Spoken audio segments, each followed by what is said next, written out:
Megyn Kelly has some tough talk for Republicans after their brutal losses on Tuesday. The Republican Party needs to get its shit together. ASAP.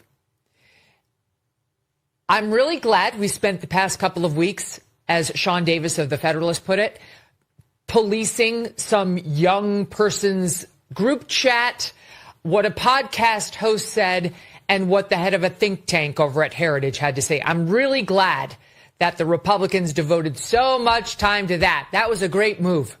Terrific move. Way to stick together, to really shine a light on what matters. The Republicans like to lose. They enjoy losing. They enjoy when they are embattled and in a losing position and complaining. They love it. They do it really well. Less good at winning, especially when Donald Trump is not there to get them over the line. The Republican Party is not strong. Donald Trump is strong.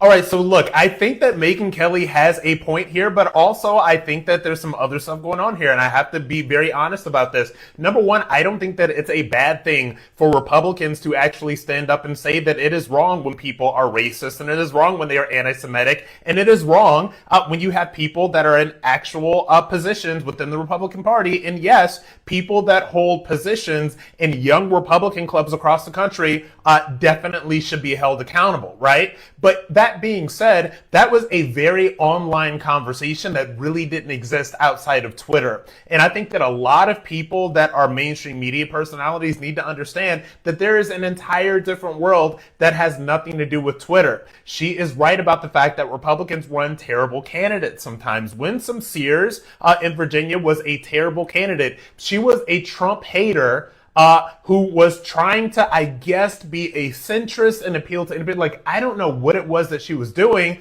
but the reality of the situation is that you can't be a Trump hater and build the Trump coalition. Like, these two things just do not work in tandem. So that is why she got shellacked. All right. So now the other thing that I want to say to what Megyn has to say here is that it is not a media and political commentator's job to get candidates across the finish line, right? That's the party's job. And I think that the party could do a much better job at, number one, picking better candidates who can actually appeal to the broader coalition that Trump brought together. And number two, picking candidates that are not afraid to be pro-Trump, that are not afraid to be pro-MAGA, however it is that you define that.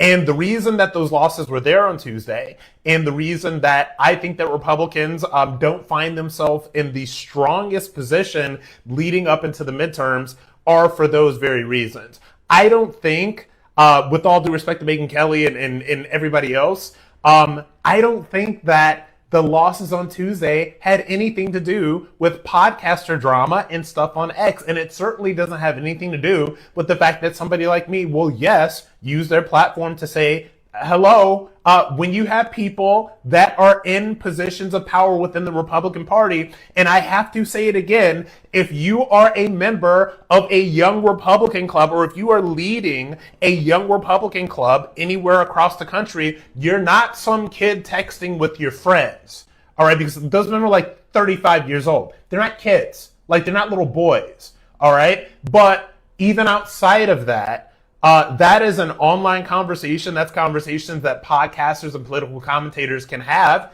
And I think that we should be free to have those conversations. But then again, that does not necessarily mean that was the reason that some of these candidates lost. So yes, Republicans have a really hard time picking compelling candidates that are not afraid to say that they stand up and stand behind Trump and are not afraid to embrace MAGA policies, because I truly believe that you can embrace Trump policies and embrace MAGA policies and still attract independents. So Megyn is right that there's a failure within the party to pick compelling candidates that can do that, honestly, because there's a lot of people running that are trying to distance themselves from Trump. I think it's a bad move. But what I will say is this. Better candidates need to happen. More outreach and all of that stuff needs to happen. But also, at the end of the day, you can't police what podcasters are saying and what commentators are going to say. Because I don't find myself in the business of policing what anybody has to say. I will tell you what I have to think, but what I have to think generally has nothing, very little to do with whatever another podcaster or commentator is saying.